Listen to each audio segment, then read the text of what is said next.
నువ్వు పతనం అయ్యే వరకు నాకు ఏమీ లేదని బాధపడకు. తక్షణమే బ్రతకడానికి దారి వెతుకు. జీవితంలో ఎన్ని కష్టాలు వచ్చినా నీలోని ధైర్యాన్ని మాత్రం కోల్పోవద్దు. ఒక స్త్రీ తల పైకెత్తి ధైర్యంగా మగాడి కళ్ళల్లోకి సూటిగా చూసిందంటే ఆమె అతన్ని మనస్ఫూర్తిగా ప్రేమిస్తుందని అర్థం. ఎలుక రాతిదైతే పూజిస్తాం, ప్రాణాలతో ఉంటే తరిమేస్తాం. పాము రాతిదైతే పాలు పోస్తాం, ప్రాణాలతో ఉంటే కొట్టి చంపేస్తాం. తల్లిదండ్రులు ఫోటోల్లో ఉంటే దండ వేసి దండం పెడతాం, ప్రాణాలతో ఉంటే వృద్ధాశ్రమంలో వదిలేస్తాం. చనిపోయిన వాటికి భుజాన్ని అందిస్తాం, బ్రతుకున్న వాటికి చేయూతని కూడా ఇవ్వం. రాయిలో దైవత్వం ఉందని తెలుసుకున్నాం, మనిషిలో మానవత్వాన్ని గుర్తించలేకపోతున్నాం. జీవం లేని వాటిపై భక్తి ఎందుకు? ప్రాణంతో ఉంటే ఆ ద్వేషం ఎందుకు? ధనం ఉంటే లేదు గుణం, గుణం ఉంటే లేదు ధనం.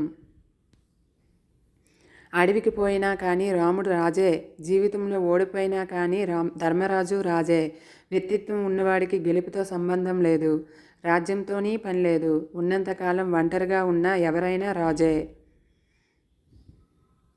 ఒక్కసారి బట్టలు మాసిపోతే మనిషి ఎక్కడైనా కూర్చోడానికి సిద్ధపడతాడు.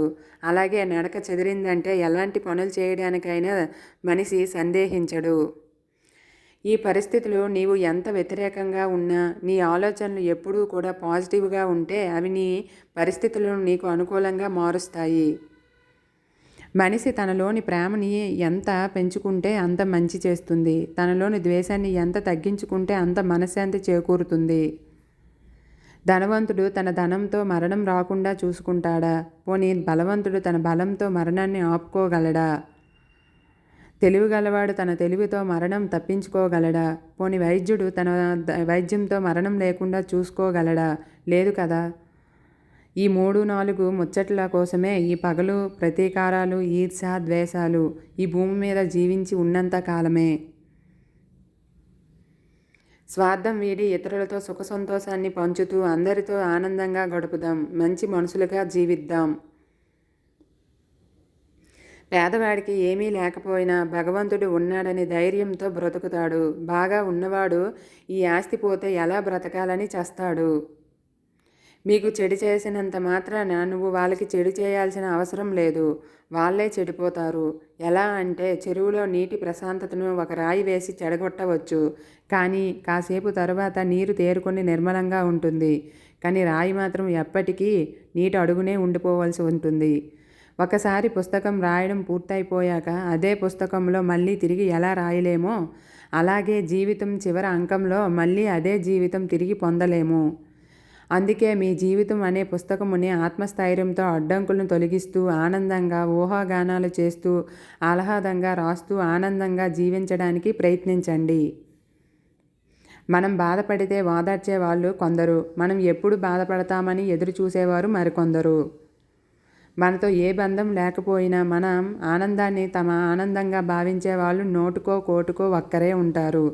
అలాంటి వారు మనకు తారసపడితే ఎంత కష్టం వచ్చినా సరే వాళ్ళని వదులుకోకూడదు. ఈ ప్రపంచంలో అతిపెద్ద వేదిక మనసు. ఇక్కడ ఆడినన్ని నాటకాలు ఇంకెక్కడా ఆడలేరు, ఎవరూ చూడలేరు కూడా. ఈ రంగస్థలం ఎప్పుడూ ఖాళీగా ఉండనే ఉండదు. ఇక్కడ రకరకాల భావోద్వేగాలు, కుట్రలు, కుతంత్రాలు కూడిన నాటకాలు నిత్యం ఈ వేదికపై జరుగుతూనే ఉంటాయి. ఆస్తిని చూసి అధైర్యపడకు, కూర్చుని తింటే కొండలు కూడా కరుగుతాయి.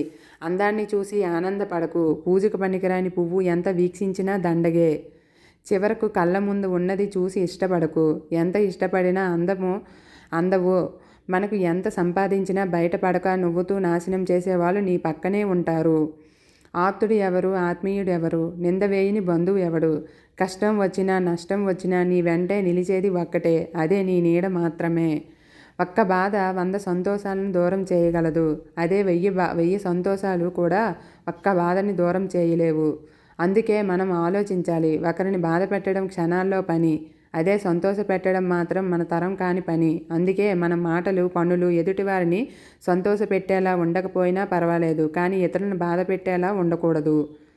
కొన్నింటి విలువ కోల్పోయినప్పుడు తెలుస్తుంది, కొన్నింటి విలువ దొరికినప్పుడు తెలుస్తుంది, మరి కొన్నింటి విలువ కాలం గడిచే కొద్దీ తెలుస్తుంది.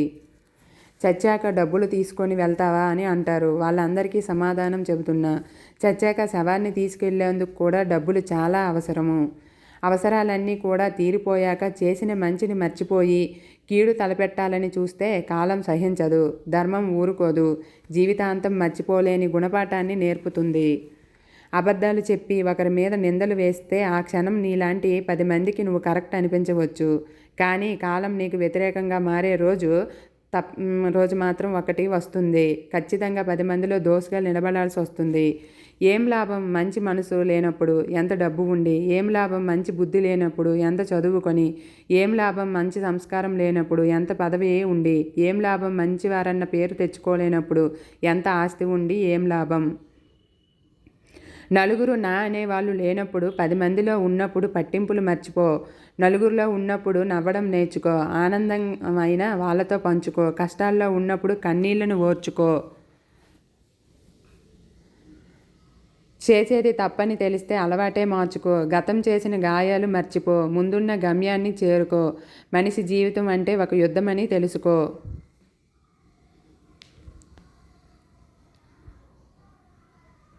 ఈ సూక్తులలో మీకు ఏ సూక్తి నచ్చిందో కామెంట్ చేయండి. అలాగే ఈ వీడియోని నచ్చినట్లయితే లైక్స్ చేసి షేర్ చేయండి.